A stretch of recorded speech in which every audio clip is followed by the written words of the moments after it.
à tous, je suis heureux de vous retrouver pour notre émission Bethel Show. Lors de notre dernière émission, nous avons abordé le thème Amour, sexe et Dieu. Vous pouvez la retrouver sur notre chaîne YouTube Adventiste Capesterre. Le thème d'aujourd'hui est Qui suis-je et où vais-je? Pour ce faire, nous allons accueillir non pas un, mais deux invités spéciaux que vous découvrirez dans quelques minutes. Mais avant, nous allons passer un temps en adoration, en louange avec Légia de Capesterre. C'est auprès de Dieu que nous nous sentons bien, n'est-ce pas? Et c'est ce que nous allons chanter. Et je veux vous entendre, même si vous êtes derrière l'écran, ceux qui sont ici. On va chanter ensemble et adorer notre Seigneur. C'est auprès de Dieu.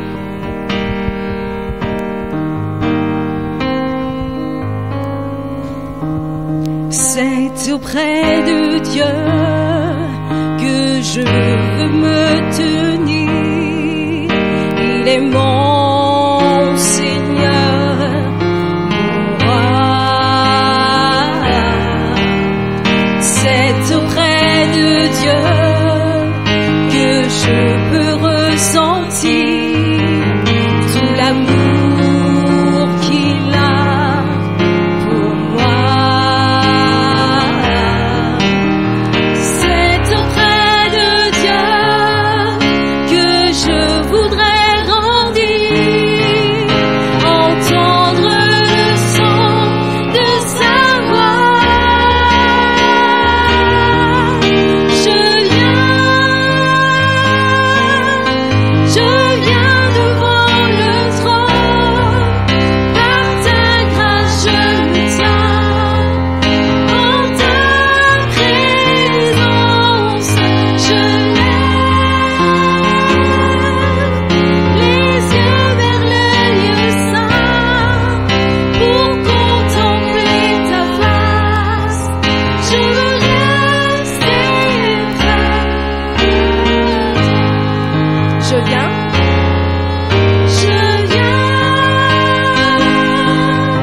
Je viens devant le trône, par ta grâce je me tiens, en ta présence je lève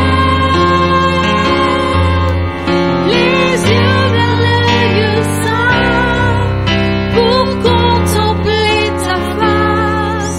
Je veux rester près de toi. Oui, Seigneur, je veux rester près de toi. Je veux rester près de toi. Une dernière fois, Seigneur. Je veux rester près de toi. Amen. Et alors que nous sommes en la présence de notre Seigneur, nous pouvons déclarer qu'il est grand, n'est-ce pas? Et qu'il fait de grandes choses dans nos vies. Combien Dieu est grand.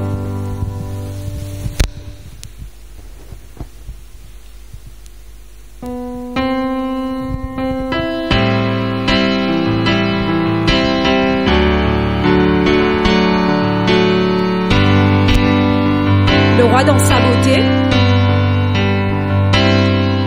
Le roi dans sa beauté. Vêtu de majesté, la terre est dans la joie, la terre est dans la joie. Sa gloire resplendit, l'obscurité s'enfuit au son de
Merci au JA pour ce temps d'adoration.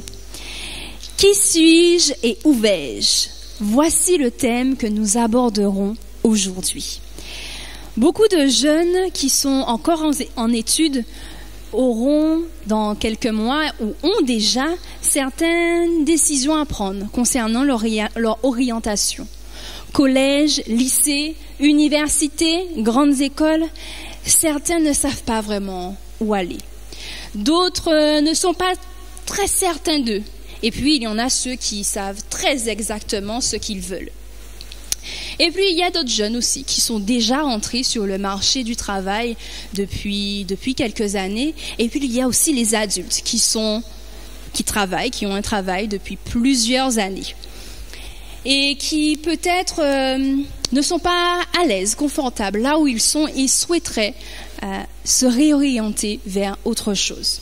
Si tu es dans ce cas ou si tu connais une personne dans cette situation, je t'invite à être attentif à la suite du programme. Nous allons maintenant accueillir sur notre plateau Sioane Odoua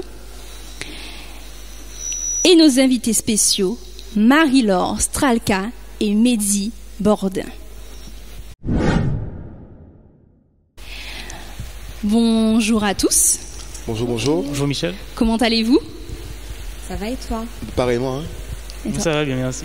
Je vais très bien, merci. Alors la connaissance de soi, l'orientation, les choix de vie sont des thématiques qui sont interdépendantes.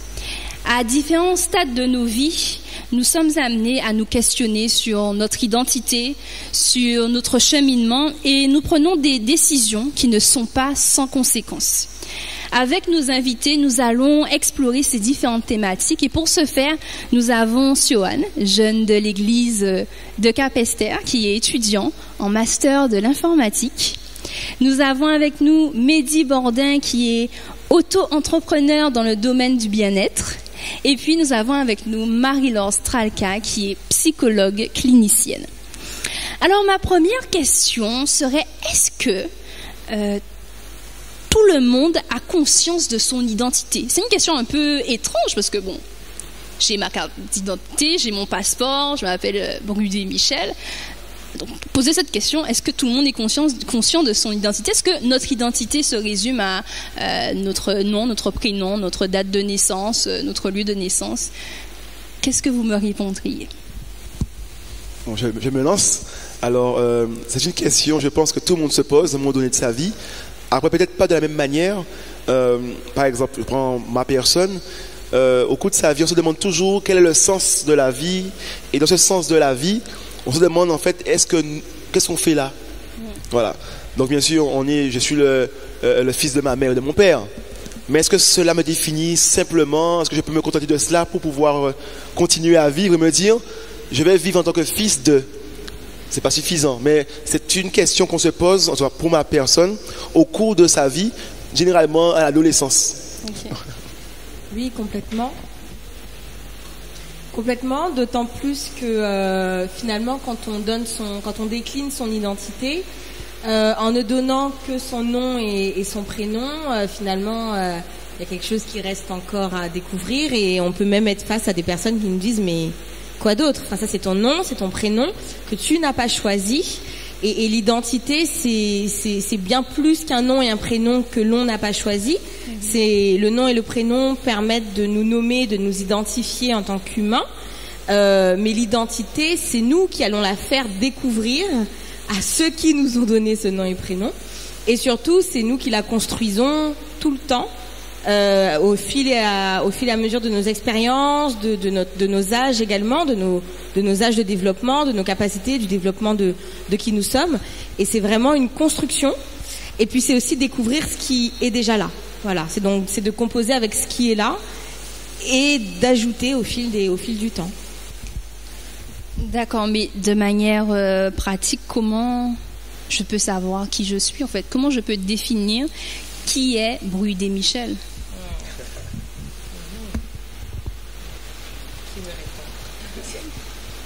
Moi, je peux dire que j'ai un élément de réponse. Alors, en fait, ce sont que des questions limite presque rhétoriques, mais j'ai réfléchi en même temps. que les questions. Et par rapport à ce que Marie-Laure vient de dire, ou dans ce qu'elle dit, il faut faire découvrir à l'autre qui on est. Là, on parle de personnalité. Là, c'est, je ne sais pas s'il y a une différence entre identité et personnalité. Parce que personnalité, c'est qui tu es. Toi-même, tu te découvres en fait en grandissant. Tu dis, ah mais j'aime ça, j'aime pas cela. Ah mais je suis plus quelqu'un de dynamique. Je suis pas quelqu'un peut-être d'introverti ou d'extraverti. Bref, on se découvre. Mais pour moi, l'identité est vraiment terre à terre. En gros, c'est je dois la découvrir moi en posant des questions, en cherchant. Bon maman, dis-moi, on est de quelle origine, par exemple. Dis-moi papa, ou mais qui sont mes grands-parents. En gros, je découvre ma source, c'est ça, ce qui est déjà là. Et au fur et à mesure, bien sûr, avec la société, si on parle de personnes noires, afro, etc., découvrir aussi mon histoire en tant que mon ethnie. Bref, identité, c'est vraiment aller à la recherche de qui on dit peut-être que je suis, ou qui je suis de manière globale, et après découvrir intérieurement même qui je suis. Là, c'est la personnalité, c'est comment moi je me définirais, etc. Je trouve que c'est vraiment très complexe. Donc là, c'est très large, c'est très riche. Et voilà. Mais en tout cas, de manière concrète, c'est intéressant ce que dit Mehdi, dans déjà de ne pas commencer à se chercher seul avec soi-même. C'est déjà effectivement d'aller questionner les personnes autour de vous, qui vous aiment, en qui vous avez confiance, des personnes qui vous ont vu grandir, qui vous souhaitent le meilleur, et qui du coup vous permettront aussi d'avoir une idée claire de ce qu'ils ont perçu de vous quand vous étiez tout jeune, de ce qu'ils perçoivent de vous aujourd'hui, et donc de ne pas hésiter effectivement à poser des questions sur votre identité avant même que vous n'ayez commencé à construire votre personnalité. Et puis aussi questionner l'identité familiale, l'identité culturelle, prendre, laisser et savoir finalement ce que vous voulez rajouter à cette chaîne. D'accord. Donc finalement, l'identité, est-ce que ce serait quelque chose qui est figé, qui est fixé? Parce que en allant demander à nos proches comment on était, quand on était plus jeune, on a certains éléments, mais on a grandi, on a eu certaines expériences. Donc est-ce que notre identité évolue en fonction des différents stades de vie? Ou est-ce que ça reste quelque chose qui reste global et figé et qui ne change pas? En tout cas, qui je suis est en perpétuel changement. Ouais. En perpétuel changement. On le voit dans la paternité et la maternité, c'est-à-dire qu'un parent est tout le temps amené à faire une mise à jour de l'image qu'il a de son enfant, parce que son enfant va l'obliger à ne pas rester figé sur une perception qu'il a de lui, parce que l'enfant est en train de changer. Et très souvent, après l'adolescence, on pense qu'on ne change plus, alors que si, on continue encore à changer. Certains le perçoivent, d'autres non. Ça dépend aussi de comment est-ce que vos parents vous ont appris à avoir conscience de vous-même, à avoir conscience des autres. Maintenant, si vous n'avez pas conscience de vous-même, ça s'apprend. Ça s'apprend rien que en prenant le temps de prendre soin de sa vêture, de prendre soin de son hygiène corporelle, en prenant le temps d'écouter avant de répondre, en prenant le temps de réfléchir aussi avant de répondre, c'est-à-dire de peser ses mots, de ne pas être sur un mode automatique, en prenant aussi le temps de ressentir ses émotions, de les percevoir, de sentir comment on perçoit telle et telle discussion, telle et telle interaction, telle et telle situation, pour pouvoir du coup aussi identifier ses besoins, les exprimer, etc., etc. Donc c'est tout un processus, mais ce qui est certain, c'est que les émotions évoluent, parce que ce qu'on a appris d'une situation ou nos réactions face à une situation évoluent selon les expériences passées, selon notre âge, selon nos ressources. Il y a aussi notre intellectuel qui va évoluer, nos ressources aussi relationnelles, familiales ou financières, qui font qu'on ne ressent pas les mêmes émotions dans les mêmes situations, qu'on n'a pas non plus les mêmes besoins au fil et à mesure du temps. Et donc c'est important ensuite de le verbaliser aux autres, de verbaliser aux autres le changement qui a été opéré en vous, et moi j'aime à dire d'obliger presque les autres à être aussi dans une mise à jour constante en fait de qui vous êtes, parce que ça va aussi leur permettre à eux finalement de se dire mais c'est vrai que un tel a changé, un tel a changé, un tel a changé, mais moi je peux pas être resté là pendant tout ce temps. C'est qu'il y a forcément aussi une conscience de moi-même que je dois pouvoir acquérir. Jésus il disait lui-même, faites aux autres ce que vous voudriez qu'on vous fasse. Aimez votre prochain comme vous-même. Donc finalement, apprendre à se connaître et respecter le fait qu'on est en perpétuel mouvement, c'est ce qui nous permet aussi, en s'affirmant face aux autres, en disant moi je suis comme ça, Dieu m'a fait ainsi, j'ai j'ai ces désirs-là, j'ai ces besoins-là, voilà vers quoi je m'oriente. Ça oblige aussi à l'autre de se dire, waouh, s'il s'affirme, j'ai peut-être moi aussi le droit de m'affirmer. Et si on nous demande d'être patient envers les autres, d'être compréhensif envers les autres, de respecter le fait que les autres évoluent, que les opinions changent, etc., cela signifie qu'on doit aussi avoir cet amour envers soi-même et aussi ce regard, du coup, envers soi-même. Donc oui, l'identité change, encore faut-il en avoir conscience. J'ai beaucoup aimé tout ce que tu as dit, mais surtout le début. Qui je suis n'est pas fixe, c'est-à-dire on se découvre au jour le jour. Je donne un exemple encore par rapport à mon vécu. J'ai pris conscience que mon identité, je l'ai reçue de mon éducation. Donc mes parents m'ont dit, par exemple, nous sommes chrétiens, nous sommes adventistes, on a reçu une éducation chrétienne, spirituelle, on te dit, tu es prince et princesse de Dieu, tu es un enfant de Dieu. Donc tu te définis en grandissant comme étant, pour toi, quelqu'un, en gros, je suis enfant de Dieu, en plus d'être enfant de mes parents. Et au fur et à mesure, on continue à t'éduquer, on continue à te dire, on ne fait pas ça, nous, ceci, cela, ça c'est mal, ça c'est bien. On découvre en fait une identité qu'on nous propose. Et pour ma personne, c'est en grandissant, encore toujours vers l'âge de l'adolescence, que j'éprouve l'éducation que j'ai reçue. Je me dis, mais on m'a dit ça, mais pourquoi ça? Pourquoi je ne fais pas ça? Pourquoi je ne mange pas cela? Pourquoi j'aime ça? Pourquoi je suis là tous les samedis? Pourquoi? Je me pose des questions, je cherche les réponses, et en fonction des réponses que je reçois, je choisis maintenant mon identité. Je choisis qui je veux être, en vrai. Là, je suis libre de m'imposer une direction. Je sais qui je veux devenir. Et donc là, c'est côté éducatif, côté spirituel.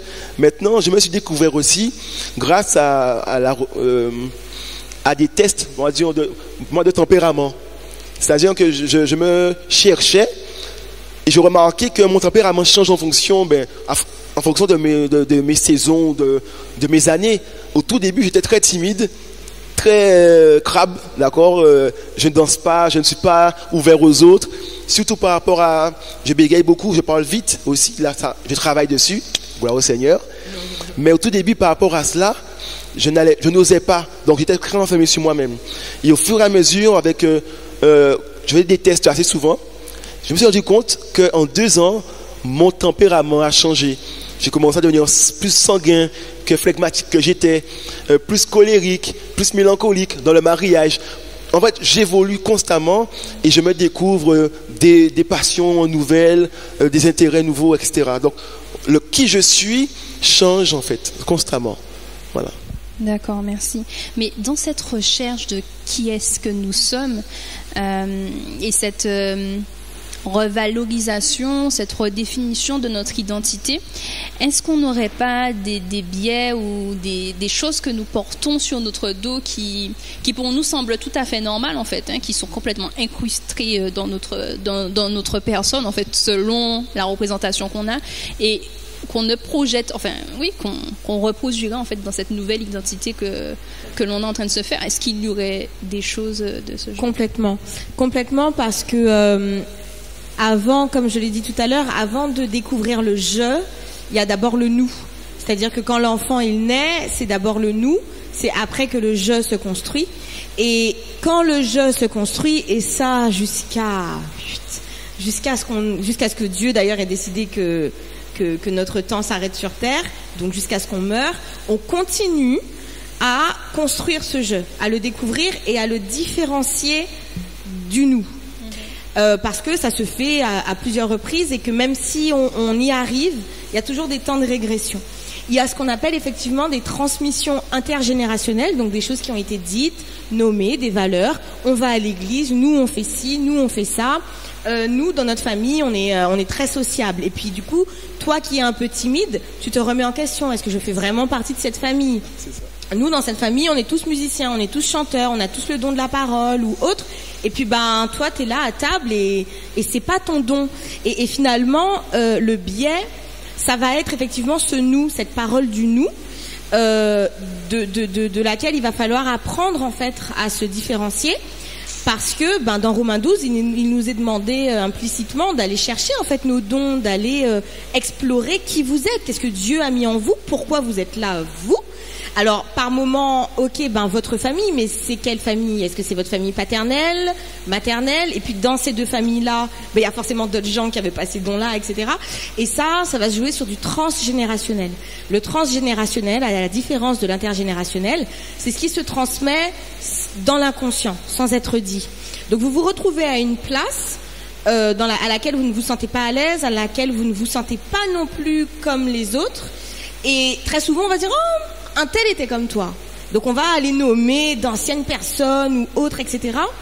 C'est toujours intéressant finalement de savoir ce qui est transgénérationnel, mais ça règle toujours pas le souci. C'est-à-dire, ce qui est important, c'est de savoir, ok, qu'est-ce qui m'a été dit, qu'est-ce qui m'a été transmis, et qu'est-ce qui ne m'a pas été dit que je suis peut-être en train de reproduire inconsciemment.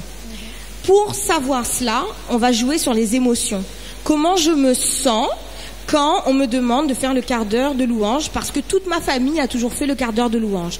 Comment je me sens quand on me demande d'être infirmier ou infirmière, parce que c'est comme ça, que c'est plus simple, etc., etc. Comment je me sens? Et le comment je me sens va permettre finalement de valoriser cette humanité que Dieu m'a donnée, le libre arbitre aussi que Dieu m'a donné, la sagesse, l'intelligence, la capacité de réfléchir pour soi et en soi, de manière différenciée des autres. Mais en tout cas, oui, c'est important de savoir qu'il y a des biais, même sur le plan culturel, et on le sait, c'est-à-dire qu'en plus, on est adventiste, mais en plus, on est adventiste de la Guadeloupe, ce qui n'est pas être adventiste de la Fédération France-Nord, c'est encore une autre matrice, et des fois, en fait, ni la culture guadeloupéenne, ni certains principes adventistes ne conviennent au jeu qu'il y a en moi. Et là, il y a une grande dualité avec aussi la culpabilité qu'on ressent vis-à-vis de la relation qu'on a à Dieu, où on est pris dans le bon, du coup, je vais tout taire et je vais juste rester là tranquillement. Comme ça, je plais à Dieu. Comme ça, j'ai pas d'embrouille avec mes parents. Et puis comme ça, je ne suis pas critiquée à l'église. Voilà. Et je corresponds à ce qu'on attend d'un adventiste guadeloupéen dans ma famille. Sauf que ça peut marcher pendant un temps. Sauf qu'il y a un moment où tous ces biais-là n'interviennent pas dans votre quotidien. C'est-à-dire quand on est seul chez soi, ou même des fois dans le choix de son compagnon ou de sa compagne, quand on est seul, quand les portes se ferment, là, par moment, il y a des déprimes en fait qui se créent, des remises en question. Et malheureusement, il y a même des personnes qui vont quitter l'église ou se séparer de leur famille parce que justement cette individualisation n'a pas eu sa place au départ. Donc parfois, il vaut mieux laisser effectivement de la place au je de chacun plutôt que de vouloir créer un nous compact qui fait que pour exister, il faut couper de manière trop brutale, sans ambivalence, sans nuance, etc. C'est-à-dire qu'il faut que chacun ait la place de se découvrir. C'est pour ça que l'éducation, le rôle de parents, le rôle de membre d'église, de proche d'amis est important parce que c'est pouvoir dire à la personne, mais qu'est-ce que tu penses vraiment toi? Qu'est-ce que tu veux? Ça ne veut pas dire que ce qu'il va vouloir sera meilleur, sera bon, mais juste verbaliser et que cette personne puisse prendre, puisse s'affirmer en tant que personne, en tant qu'individu. Tu n'es pas obligé de penser comme moi. Voilà. Mais Michel, la question que tu as posée, j'aimerais juste que tu la reposes pour mieux comprendre, pour ne pas faire du hors-sujet. C'était par rapport aux transmissions. Oui, aux transmissions. Alors, tu veux que je reformule d'une autre manière? Non, repose la même ou bien reformule comme tu veux. Hein. Alors, je ne sais pas si je peux reposer exactement pareil, mais les choses que nous portons, que notre famille nous donne, peut-être les étiquettes qu'on nous donne, même très jeune, hein, quand on est dans des groupes d'amis et que finalement, pour s'intégrer, on a peut-être pris le rôle du blagueur, alors que peut-être on n'est pas forcément... c'est juste pour avoir ce rôle en société, et finalement, comme ça a bien marché, c'est quelque chose qu'on a pris et qu'on porte et qu'on continue de porter. Alors que... j'en ai un alors. J'en ai un. C'est récemment avec mon épouse. On aime beaucoup parler de nos vies passées, des bagages qu'on a emmenés dans le mariage. Hein. Surtout qu'on est jeunes parents, donc on n'a pas envie de reproduire les mêmes erreurs avec nos enfants. Et je pense que nos parents aussi ne voulaient pas reproduire les mêmes erreurs. Bref, tu vois, en gros, je pense qu'on veut toujours le meilleur pour ses enfants. Je me suis rappelé d'un souvenir, un souvenir à mon esprit, c'est que on met la pression au garçon en disant un garçon, ça ne pleure pas. Un garçon, c'est fort, un garçon, c'est viril, etc. Ça joue au football, ça reste pas derrière les fourneaux.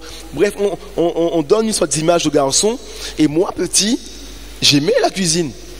moi petit, j'aimais être avec ma maman, je suis garçon-maman de base, j'aimais être derrière ma maman et apprendre, voir comment elle cuisine, mais on m'a tout de suite retiré de là. On m'a dit non, va jouer au football avec les cousins, va faire du vélo, va faire des roulings, bref, va avec les cousins quoi. Et j'y suis allé parce que je suis un enfant, donc j'y vais, j'ai dit d'accord. Et cette passion que j'avais pour la cuisine, pour le jardinage aussi, est partie. Parce qu'on ne m'a pas permis de m'exprimer dans ce sens-là. Donc j'ai été forcé à m'exprimer dans autre chose. Finalement, j'aime le football aussi, il n'y a pas de problème, j'aime ça. Mais je me rends compte qu'on m'a limite forcé à aimer. J'ai pas eu... Si c'était moi, j'aurais été cuisinier. Si c'était moi, j'aurais été jardinier, j'aurais un jardin, bref, un potager. Et c'est pas trop tard. Non, jamais trop tard, mais l'aspiration a changé. C'est-à-dire vraiment, j'ai plus d'attirance, c'est-à-dire que ça devient une corvée. Alors qu'avant, c'était pas une corvée dans mon esprit d'enfant. Voilà pourquoi c'est important quand l'enfant se construit, d'être à l'écoute de ce qu'il veut faire et de l'accompagner dans ce qu'il veut faire, parce que peut-être que c'est une vocation, on ne sait pas. Autre chose, je me souviens d'un événement triste, c'est triste, hein. Mon père et moi, on a des relations, c'est-à-dire que on n'est pas proches, parce que le lien qu'on a n'est pas proche, mais c'est mon papa. Je le respecte, etc. Donc quand j'ai grandi comme ça, avec cette mentalité-là, on n'a pas de lien, j'ai pas de souvenir de conversation avec mon papa positive, ou de conversation où on m'a encouragé. Mais j'ai un souvenir qui est négatif et qui est comme si c'était hier. Où je me souviens, pas pour jeter la pierre à mon papa, là on est en bon terme, pas de problème, mais je me rappelle de ça et ça m'a marqué. Si aujourd'hui j'ai 28 ans, un truc que j'avais 8 ans, 9 ans me marque autant, c'est que ça a impacté ma manière de penser. Et je me souviens, je ne sais plus ce qui s'est passé. Oui, il m'avait promis quelque chose, il ne me l'a pas donné. Et il a donné à mon frère quelque chose d'autre. Alors que moi, j'ai rien eu. Donc, mon petit cœur d'enfant était triste. Donc j'ai été pleurer dans les bras de ma maman, en disant, maman, ouais, papa fait ça, non, je me suis plaint. Et ma mère, en tant que bonne mère, a été dire à son époux, ce que tu fais là, c'est pas bien, l'enfant. Mais au lieu de réagir, en gros, en réponse à ma tristesse, à me dire, ça va aller, il m'a dit, tu me déçois ou tu me dégoûtes. Un enfant, un garçon, ça ne pleure pas. Mais je me souviens le seul rapport où j'ai avec lui, c'est quand il me dit qu'un garçon, ça ne pleure pas. Et limite, il est déçu. Je vois sur son visage, il est très expressif, la déception. Alors moi, ça m'a choqué. Et en grandissant, je ne pleurais plus. Je ne voulais... Ouais, je me suis enfermé, j'ai caché mes émotions. Je ne peux pas pleurer, je ne peux pas dire que j'ai mal. Quand une fille me plaquait, ça arrivait. Je devais être solide. Bref, je renfermais beaucoup de choses en moi qui a généré une colère. Et aujourd'hui, dans mon mariage, j'ai dit à mon épouse, je déconstruis cela. Et aujourd'hui, je veux pleurer. Aujourd'hui, je veux dire que je t'aime. Je veux te dire, je veux être mielleux. Je ne veux pas être dans la vision qu'on a de la société et des hommes. Donc, pour revenir à cela, souvent, on nous impose un comportement, on nous impose une vision. Et on sacralise cette vision-là.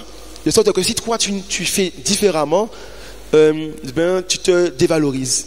Voilà, et tu te perds potentiellement. Ok, donc j'entends en termes d'identité, il est important de pouvoir, pour trouver son identité actuelle et toujours dans une marche d'évolution, se questionner sans cesse sur pourquoi je pense de telle manière, pourquoi je fais cette chose, pour quelle raison, pourquoi je réagis comme ça par rapport à telle situation. Est-ce que c'est justifié? Est-ce que c'est quelque chose que j'ai depuis l'enfance, peut-être un traumatisme ou autre? Et de par ça, je pense que c'est déjà une première étape, le questionnement. Mais une fois que nous savons qui nous sommes, que nous avons notre identité, ça nous permet d'avoir une certaine vision de ce que nous voulons pour notre vie. D'accord ? Mais déjà, j'aurais aimé qu'on définisse qu'est-ce que la vision et comment on peut la définir. Parce que je sais qui je suis, mais où est-ce que je vais ? Comment savoir où est-ce que je veux aller ? Parce que on a parlé de la définition de nos différents besoins, ce que nous souhaitons, nos aspirations, mais est-ce que ça suffit, ce dont j'ai besoin? Est-ce que ça suffit, mes aspirations, pour pouvoir me diriger, m'orienter vers, enfin, en tout cas, former une vision? Une fois qu'on a fait ce temps d'introspection, il faut découvrir son environnement, ce qui est possible. Dieu, il y a un verset qui m'a beaucoup interpellée. C'était dans... Alors déjà, bon, il y a Osée 4, verset 6, mon peuple est détruit parce qu'il se meurt parce qu'il manque de connaissances. C'est on ne peut plus... un verset on ne peut plus à appliquer à la génération d'aujourd'hui qui, sous couvert de fake news, construit sa connaissance, sous couvert de fake news, construit son intellect.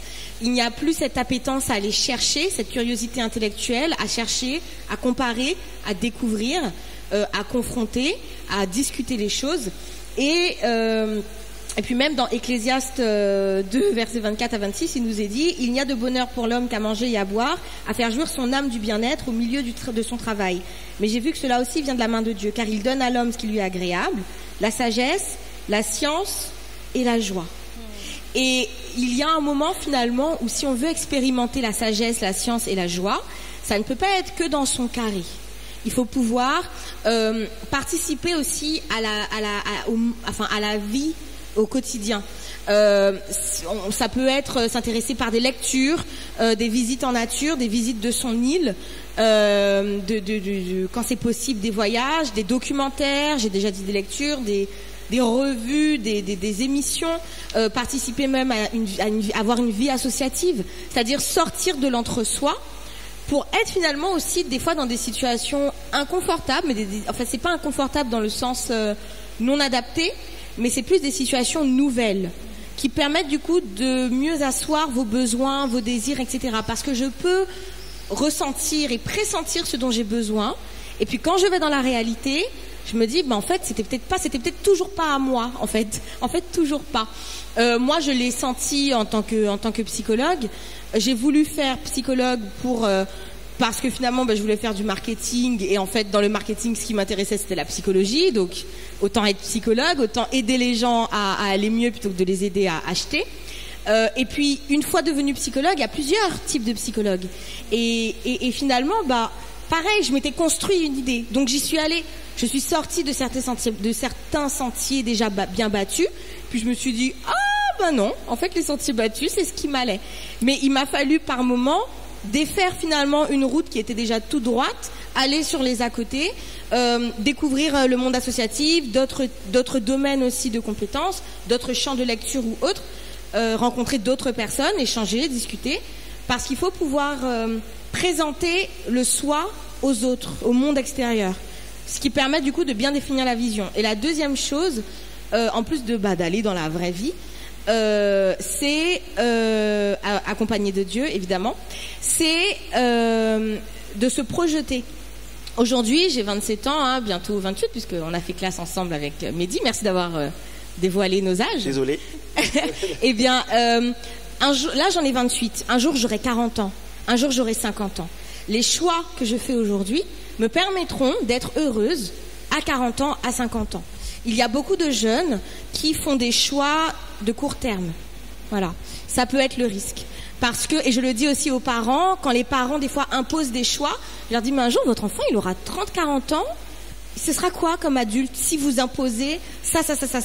Quelles seront ses capacités d'autonomie, de bien-être, ses capacités décisionnelles, ses capacités relationnelles, si vous posez les choses comme ça? C'est les mêmes choix que je m'applique à moi dans le choix de mes amis, dans le choix de ma gestion financière, dans mon choix amoureux, dans mon choix professionnel, dans mon choix religieux et spirituel. C'est où est-ce que je veux m'emmener, qui je rêve d'être, et c'est de toujours avoir cette vision. Alors, il peut y avoir des personnes inspirantes autour de vous. Sachez que ces personnes inspirantes ont leurs défauts et sont elles aussi en perpétuel changement, mais ça peut déjà être un canevas. Maintenant, moi, ce que je me dis souvent, c'est qu'est-ce que Jésus aurait fait, qu'est-ce que Jésus aurait dit, où est-ce que Jésus serait allé. Ça n'empêche pas de s'amuser avec des amis, de rigoler, de participer à une vie associative, d'être dans la vraie vie. Vous êtes dans le monde, mais pas du monde. Mais en tout cas, de toujours avoir cette vision de la femme. Donc moi, je m'étais fait cette promesse à 13 ans, et je le rappelle souvent même aux jeunes que j'accompagne. C'est aussi pour ça que j'ai fait ce métier. Et pour moi, ça a marché. Et il y a beaucoup de personnes qui se sortent de certaines situations parce qu'ils se disent, mais attends, là je suis dans ça aujourd'hui, mais est-ce que j'ai envie d'être dans ça dans 10 ans? Et ça aussi, c'est important d'avoir une vision pour soi. Dieu avait une vision pour nous. Pourquoi nous n'avons pas de vision pour nous-mêmes? du coup, la question que je voudrais poser, c'est est-ce que notre vision ne devrait pas être liée à notre mission?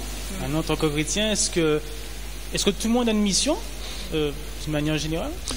Justement, en fait, on va forcément dans cette direction-là, de toute façon, par rapport à la question que tu poses.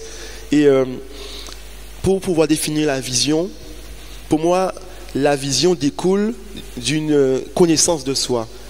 On ne peut pas savoir où on va si on ne sait pas qui on est. C'est important. On ne peut pas, comme elle a dit Marie-Laure, laisser les autres dire qui on est. Sinon, on va prendre une direction et on va être malheureux plus tard et ça va se sentir, ça va se voir et on va avoir beaucoup de colère, beaucoup de remords et on fera des bêtises. Voilà pourquoi c'est important, en tant que jeune, d'investir pour son avenir, de chercher réellement qui on est, se poser les bonnes questions. Je donne ce témoignage. Moi, par rapport à ma vie passée, par rapport à ce que j'ai vécu dans mon enfance et en grandissant jusqu'au lycée, j'ai fait des choix qui n'étaient pas bons. Ce n'étaient pas de bons choix du tout.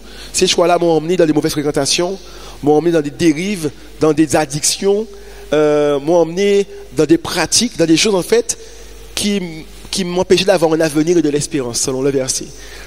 Dieu, lui, il veut me donner l'avenir et de l'espérance. Mais mes choix détermineront cet avenir. Dieu ne m'impose pas ce qu'il souhaite. Il me propose une pour toi parce que je sais que tu seras heureux et épanoui dans cela. Mais maintenant, tu décides. Tu es libre de choisir. Et beaucoup de jeunes, en tout cas, je m'identifie parce que j'étais comme cela, et je suis toujours jeune, hein, mais je m'identifie à cela, on prend de mauvaises décisions. Et c'est quand il est trop tard qu'on veut faire demi-tour. C'est quand faire demi-tour devient très très très compliqué qu'on prend conscience. Et là, après, notre avenir, après, nous est imposé par les circonstances. Et c'est mon cas, entre guillemets, aujourd'hui, parce que la Bible dit, hein, vous êtes comme des brebis sans berger, sans maître, vous ne savez pas où vous allez, vous errez ça et là, vous errez partout. En gros, je brûle mon énergie, je brûle ma force dans mes dérives, dans les jeux, dans la sexualité, hors mariage et dépravé, même voilà, je brûle ma santé dans l'alcool, je brûle mon esprit dans la pornographie, mon esprit dans certaines musiques aussi qui prônent des choses qui ne sont pas du tout recommandables et saines pour ma construction de jeune garçon. Mais finalement, comment j'ai fait pour pouvoir sortir de cet avenir sans espérance? C'est parce que, mes seigneurs, j'ai rencontré Dieu. En tout cas, moi personnellement, Dieu m'a encouragé à chercher qui je suis. J'ai reçu une éducation, je m'en suis détourné, j'ai reçu une éducation spirituelle, on m'a dit que j'étais enfant de Dieu, mais je ne m'identifiais pas à cela, à ce moment-là. Mais à force de vivre dans le monde, de faire des choses et de me perdre, finalement, je me suis dit, mais ma vie n'a pas de sens. Est-ce que je vis pour pouvoir mourir? Est-ce que je vis pour pouvoir faire ça que je fais aujourd'hui? Ça n'a pas de sens, ça ne parle pas. Et une fois que j'ai rencontré le Seigneur, là maintenant, Dieu me fait comprendre que son projet pour moi est mon développement de manière holistique. Il veut que je m'épanouisse. Sa gloire, c'est que je sois heureux. Et là, Dieu me vend du rêve. Et je me cherche sainement. Je me découvre des tempéraments. Je me découvre en fait des qualités parce que je me dénigrais. Je prends conscience aussi de mes défauts pour être voilà. Et là maintenant, je prends conscience aussi d'aspiration. J'ai envie de faire cela. J'ai envie d'être ce type de personne. J'ai envie d'aider les autres. Et là maintenant, ma vision limite devient ma mission. Et j'ai pris conscience d'une chose, c'est que un jeune un truc brûle en lui, tu vois, il y a un truc qui en lui qui brûle. En tout cas, quand il cherche Dieu, peu importe, mais il y a un truc qui brûle en lui, c'est Dieu qui l'a mis. Souvent on se dit, je vais faire avocat. Ah, mais est-ce que Dieu sera pour? Si ça brûle en toi, c'est que c'est ta personnalité. Dieu t'a appelé, Dieu t'a emmené dans une personnalité qui désire cela. C'est parce qu'il souhaite t'emmener dans quelque chose comme cela. Donc, je rebondis sur ce que Mehdi a dit. Ça a été mon expérience. Quand j'avais 17 ans, je suis partie pour les études de psychologie. Et à chaque épreuve que j'ai rencontrée pendant mes études, je disais à Dieu, mais si tu veux, j'arrête. en fait. D'autant plus que ce n'est pas tout ce que la psychologie prône qui sont dans les valeurs de Dieu. Donc je me disais, mais t'es sûr? Enfin, et j'ai fait cette expérience avec Dieu. Dans mes études, il y avait 3 mémoires à faire, un en fin de licence, un en master 1, un en master 2. Et pour ces 3 mémoires, j'ai eu la même note, une note énorme, et c'était la même. Et à chaque fois, quand j'étais en train de rédiger mon mémoire, Dieu me disait, tu auras telle note. J'y croyais pas, tu sais, des fois on se dit, c'est mes pensées, c'est mon désir qui parle. Mais finalement, c'est ce qui s'est passé. Et avant que j'ai le diplôme, j'avais le travail. Et puis quand j'ai eu le travail, et j'expérimente ce métier, non pas comme simplement un métier alimentaire, mais comme une mission. Voilà. Mais c'est parce que j'avais déjà, quand j'étais au lycée, ces aptitudes, j'avais déjà tout cela. Or, même si ça ne se voit pas, je suis quelqu'un de timide, etc. Donc on va pas beaucoup me voir, sauf dans les moments où Dieu m'appelle. Tout simplement. Et c'est important, effectivement, et je reviens vraiment sur ce qu'il a dit, sur le fait que notre mission, c'est effectivement, selon moi, d'être heureux, de jouir, en fait, de ce don gratuit, d'expérimenter la vie, l'amour, etc., et de pouvoir la vivre ensuite éternellement. C'est de pouvoir être là et de pouvoir y prendre part après. Quand Ésaïe, j'ai oublié Ésaïe combien, mais il dit doter le joug de la servitude, en fait, aux autres. C'est un peu ça, c'est-à-dire qu'on arrive sur terre et puis on est là, on ploie sous plein d'étiquettes, sous plein d'obligations, sous le poids du péché, etc. L'exhortation mutuelle, et quand Dieu nous dit que le premier commandement, c'est l'amour de Dieu, puis l'amour des autres, et donc l'amour aussi de soi, c'est aimer son prochain comme soi-même, c'est que finalement, Dieu nous offre la vie, il nous faut continuellement donner de l'espace à tout un chacun pour être heureux. Et quand Ecclésiaste dit finalement que l'idée finalement que tout cela vient de la main de Dieu, le fait de faire jouir son âme du bien-être et que ça vient de la main de Dieu, c'est cela. Et finalement, la mission, des fois quand on entend mission, on dit qu'est-ce que je vais devoir faire? Aller faire l'école mission, aller frapper aux portes. Moi je peux pas être dans ce ministère-là, chanter ou distribuer c'est pas toujours ça. Des fois juste en prenant le temps de sourire à quelqu'un, en étant serviable. C'est ça la mission. C'est de partager de l'amour. Quand Jésus il est venu sur terre, il a rendu de la dignité, il a rendu le sourire, il a rendu de la liberté, il a redonné une vision aux gens. C'est effectivement redonner un avenir et une espérance en prenant cette source de Dieu. Et une fois que Dieu a remis cette liberté en vous, il va falloir la transmettre. Maintenant, je sais que pour beaucoup de jeunes, il y a des parents qui eux-mêmes ne sont pas dans cette démarche de bien-être holistique, qui fait que l'enfant, il aimerait, c'est tout ce qu'on dit là, il doit se dire ouais c'est bien beau, mais ils ont pas mes parents. Ouais, ces parents-là aussi, ils vont pouvoir toucher à ce bonheur-là des fois parce que l'enfant se libère de certains carcans, parce que l'enfant verbalise certaines choses. Et des fois, si vous n'y arrivez pas, appuyez-vous sur d'autres tiers de confiance. Et l'Église regorge de personnes en qui on peut avoir confiance, de personnes qui sont aussi dans cette recherche du bien-être et qui sont dans cette mission d'amour et de bonheur et de vision vers la joie et l'amour de Dieu, justement. Je vais dire un truc rapidement, parce qu'on parlait aussi du métier, de la vocation. Le mot métier, dans l'étymologie du mot, c'est ministère, je crois, qui sort. Et un ministère est une vocation. C'est un service qu'on fait parce qu'on est appelé à le faire. Voilà pourquoi aujourd'hui, comme tu as posé la question, savoir est-ce que vision, je crois, et mission étaient liées, c'est obligé parce que le métier que je vais faire doit satisfaire ma vision. C'est parce que j'ai vu, je me suis vu, ou parce que j'ai senti ce feu brûler en moi, et Dieu me conduit maintenant dans un exercice où je pourrais m'épanouir. Et voilà pourquoi il n'y a plus de je dois faire. C'est plus un effort, c'est un appel. C'est ce que je vais transpirer, ce que je suis. Je suis ce que je fais. Donc c'est important, encore une fois, de se découvrir pour pouvoir jouir d'une vie active épanouie. Après, bon, c'est pas facile, on est dans un monde compliqué. Mais voilà. Ok, merci beaucoup. On arrive à la fin de notre échange, mais j'aurais une dernière question. Il y a certaines personnes qui... peut-être des adultes qui nous regardent ou même des jeunes qui sont déjà dans le monde du travail et qui ne sont pas à l'aise, qui ne sont pas confortables là où ils sont et qui entendent qu'il faut se connaître. Et se connaître permet d'avoir une vision, et cette vision, elle est alignée avec cette mission, ce plan que Dieu a pour nous, et qui se disent ouais, mais voilà, moi j'ai déjà peut-être fait telle ou telle étude, et j'ai mon travail.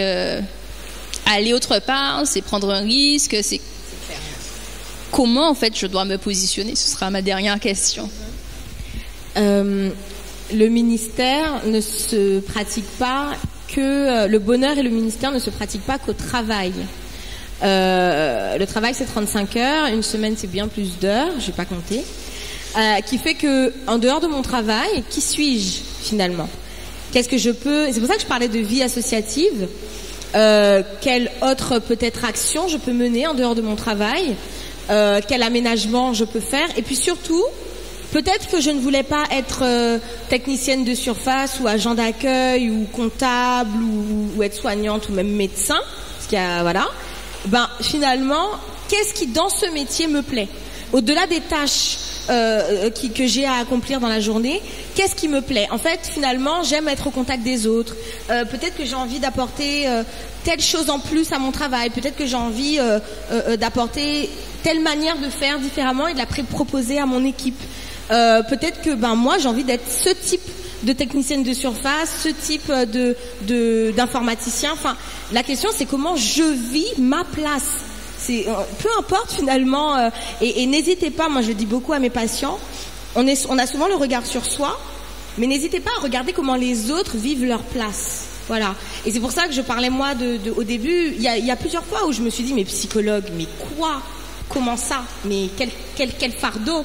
Et puis tout d'un coup, je me suis dit, je vais voir comment moi, je vais vivre mon métier de psychologue, parce que j'ai plus le choix. J'ai pas perdu 5 ans comme ça, et que j'y suis déjà, et que j'ai un poste, et qu'on est en pleine inflation, donc on va rester là. Mais comment je veux le vivre, du coup? Quel type de journée je vais vivre? Quelle posture je vais avoir? Quel aménagement de mes tâches ou de ma pratique je vais, voilà, quelle formation? Et puis, donc voilà. Et puis en dehors de mon métier, j'ai recommencé par exemple la musique. Voilà, ou enfin d'être aussi d'autres personnes en dehors de son travail. Par rapport à la question que tu as posée,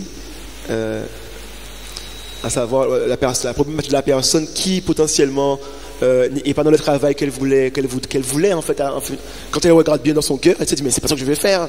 Je suis passionné par exemple par l'aide à la personne et je suis dans le bâtiment, c'est pas du tout ce que je vais faire. Alors, ça demande du courage de changer de voie. Ça demande du courage et je l'ai dit tout à l'heure là, des fois l'avenir nous est imposé par rapport au choix qu'on a fait avant. Mais il n'est jamais trop tard en vrai. Il y a beaucoup d'histoires inspirantes de personnes qui ont changé de vocation, qui ont fait toute autre chose, qui sont retournés à l'école. Voilà. Mais après, ça demande aussi un environnement assez sain, un entourage équilibré, des enfants peut-être qui ont fini les études. Ça demande beaucoup de choses. Donc courage à ces personnes-là. Après, on a des instances, on est dans un état providence où il y a des instances qui vous accompagnent à cette reconversion professionnelle. C'est une réalité aussi. C'est ça. Donc en gros, on peut chercher. Certainement, il y a des solutions qui seront peut-être pas forcément faciles, mais qui seront plus faciles que d'autres inconvénients. Il y a une chose qui revient à mon esprit pendant qu'on parle, c'est que souvent, en tant que jeune, on a peur d'inviter Dieu dans son travail, dans sa vocation, dans ses études. Par contre, on se dit, ah non, Dieu voudra que je fasse pasteur. Ou alors, ah non, Dieu voudra que je n'aille pas là. On a peur. Je le redis, ce qui brûle en toi, Dieu n'est pas contre ce qui brûle en toi. Au contraire, je suis sûr que c'est Dieu qui l'a mis. Maintenant, de la manière dont ça va t'exprimer, c'est autre chose. De la manière dont tu vas t'épanouir par cela, c'est autre chose. Par exemple, moi, Dieu m'a emmené dans des études où c'était le social. Je suis tombé amoureux du social. Je voulais faire éducateur spécialisé. Accompagner les jeunes en difficulté, comme je l'ai peut-être été, pour leur donner de l'estime d'eux-mêmes, les encourager. Et finalement, Dieu m'a dit non. J'ai dit, quoi? Pourquoi tu me dis non? Mais tu m'as mis là et ça brûle en moi, ça me rend malade. Tu ne peux pas faire un truc qui est contradictoire, en fait. Et finalement, Dieu m'a emmené dans ce travail que je fais aujourd'hui, qui est de praticien bien-être, en gros masseur-thérapeute. Et j'aime tellement ce que je fais. Dieu m'a dit, oui, voilà ce que je veux que tu fasses. Et quand je vais à la rencontre des gens, je me rends compte que je fais du social. je parle avec eux, on discute. Un massage de 1 heure va durer 2 heures parce qu'on va discuter, on va échanger, on va se fortifier, je vais prier même avec les personnes. Je vais repartir, ça aura été plus qu'un massage, ça aura été un partage. Et je suis comblé dans ce feu qui brûle en moi d'aider les autres, d'être à l'écoute de quelqu'un, de valoriser quelqu'un. Je suis comblé dans ce que je fais. Et bien sûr, sans compter aussi le travail, mais dans mes hobbies, dans les autres hobbies que j'ai, etc. Donc l'importance encore de se connaître, de se découvrir, d'oser dire j'aime ça, je n'aime pas ça, c'est important pour son épanouissement futur. Merci beaucoup. Connaître son identité, nous permet d'avoir notre vision et de pouvoir entrer dans notre mission, dans le plan que Dieu a prévu pour nous. Et nous ne cesserons de le dire, mettre Dieu là où il doit être pour que nous puissions faire en fait ce cheminement avec lui. Parce que même notre identité, c'est à travers lui aussi que Dieu nous permet de savoir qui on est et il nous fait nous découvrir nous-mêmes. Je vous remercie vraiment pour cet échange très enrichissant et nous allons passer un temps en prière avec Mehdi par rapport à ce sujet. Et voilà. On se met debout ? D'accord. Alors, pour que vous puissiez dire Amen derrière votre écran et aussi avec nous, on va demander à Dieu de nous aider à nous découvrir, de nous dire qui nous sommes, de nous emmener à notre connaissance et aussi de nous emmener aussi dans notre vocation. Parce qu'il voit déjà la fin avant le commencement, donc il sait déjà où on sera bien. Donc on va demander à Dieu de nous faire grâce, cette grâce-là. Prions.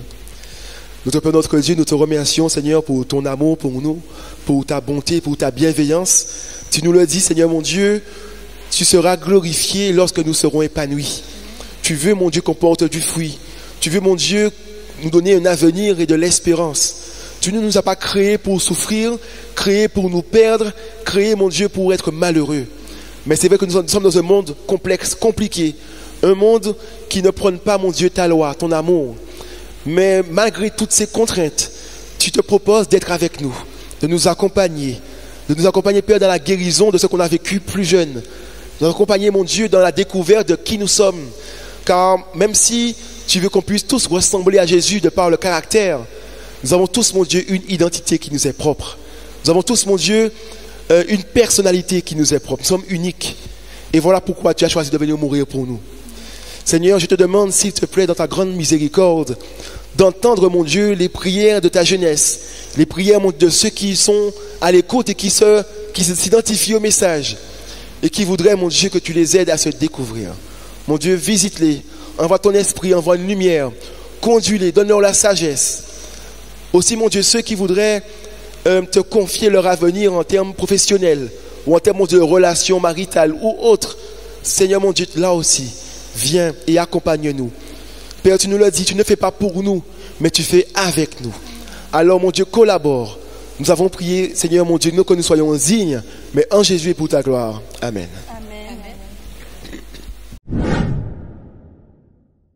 Je vous remercie d'avoir été avec nous pour cette série d'émissions. Et nous vous invitons à nous suivre sur notre Instagram, Église de Bethel 971, pour être informé de nos prochaines rencontres JA. Toi, cher jeune, si tu as apprécié ces rencontres, je t'invite à nous rejoindre en présentiel. Nous t'attendons. Soyez bénis et à la prochaine. Yeah.